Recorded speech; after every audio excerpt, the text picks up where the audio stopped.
Okay, guys, for those of you who are out of the country or who missed the lesson today, I'm just going to go through in terms of what I want you to work on today. And if this runs in tomorrow, then you carry it on into tomorrow. Key last lesson, we were looking at the hydrological cycle and look at how water moves around the system. Today we're going to start looking at the actual formation of rivers.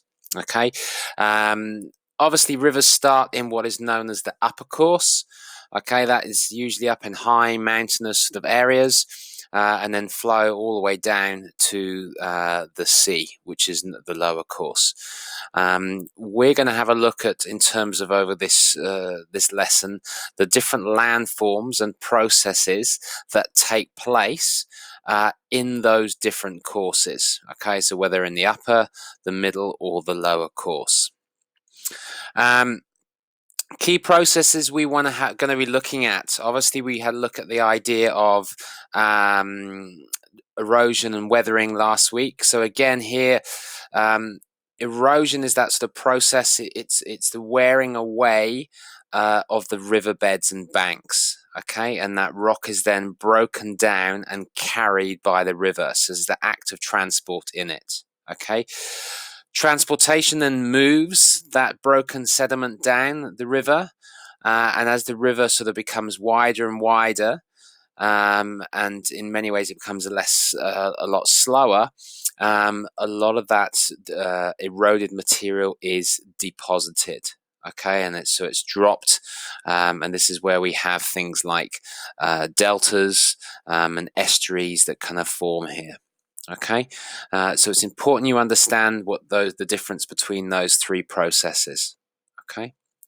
If we have a look in terms of how the valley changes, we can see the upper valley. Okay, it's got a very sort of V-shaped valley at this point. Okay, the erosion cuts down into the valley surface there.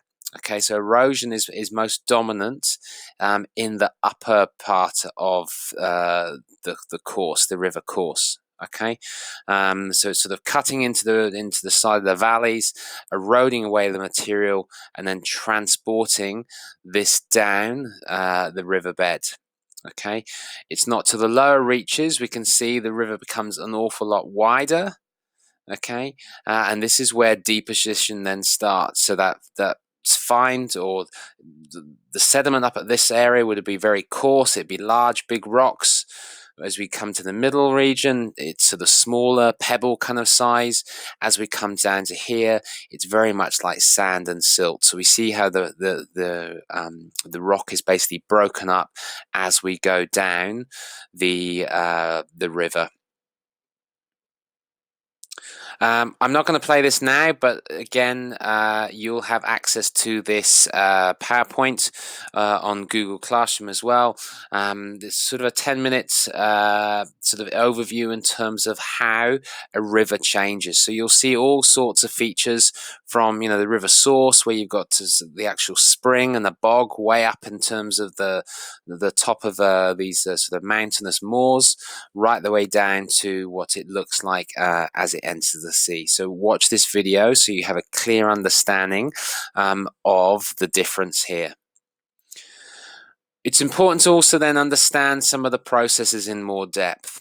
Okay, you will see there is a link at the top of here. There are 4 different types of erosion that take place. Okay, what I want you to do is write down the definition of each one of these. Okay, so you've got hydraulic action, we've got attrition, we've got abrasion, and we've got solution. Okay, same goes for transportation. Again, there's 4 methods that material is transported down through a river, either in suspension, either through traction, solution, or saltation. Okay, so again, you need to understand what is the difference between them. Deposition is just deposition, okay, but we will sort of talk more about features like we see here. Okay, so this is the estuary as it's coming in. This is a river mouth. Okay, and as it hits the sea, it slows down, and this is where it drops a lot of its sediment, a lot of its load, and we get deposition happening like this. Okay,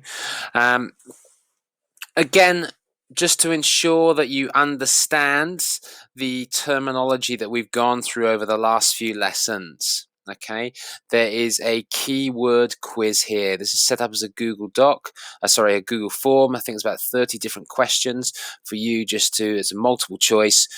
You basically have to understand and know the definitions of the different types of weathering, processes in the hydrological cycle, types of erosion, and types of transportation. Okay, so that's something for you to work through. What we're then going to work on is start looking at features. Okay, we've had a look at we've mentioned in terms of how the valley changes, or the river sort of changes as it goes down from the upper course to the middle to the lower. What you're going to look at here is the upper course in terms of how a V-shaped valley is formed. Okay, so you're going to watch this short video clip on the left-hand side. Okay, and once you've done that, on the next slide, you're going to write 3 sentences that describe how the V-shaped valley is formed. Okay, and I want you to use these key words that you find down below here. Okay, so you're going to put that description, okay, jump back. You're going to put that description written underneath here. Okay. Next task for you to work on is to do some annotations. Okay, it's really important in geography you know actually how to do annotated drawings. So we're going to get you to do some drawing now. Annotations are short descriptions or explanations using key geographical terms about a feature. Okay, so we're going to look at certain river features or river landforms, and you are going to draw some diagrams to show the formation of these. Okay, so each time we do this, we'll give you a video that gives you an overview of how the feature is formed, and then we want you to actually draw the annotation. Okay, so let's give you an example. So here, first one we're going to look at is a waterfall. All right, so you've got a video to watch here on the waterfall. What we want you to do is draw a 3-stage process of how a waterfall is formed. Okay, you'll understand probably those 3 stages much better once you start watching this this short video clip here. Okay, make sure you're using geographical terms, okay, when you're actually making this sort of, you're doing your annotations. Once you've drawn it, okay, take a photograph and you're going to add it to this slide here, okay, so that we can see that you've actually used this one.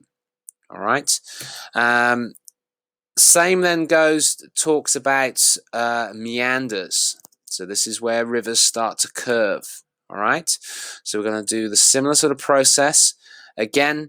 It's a 3-stage process similar to kind of what you see here, and we want to be talking about how meanders are formed and how an oxbow lake is formed. So you can use your textbooks, page 128, that will help you with this. Okay, and then once you've done, you're going to add the annotated diagram to this page. Finally, you're going to look at an area then where we're looking at deposition. Here, obviously, one of the key things we've talked about, or we will in deposition, is a delta that's often formed.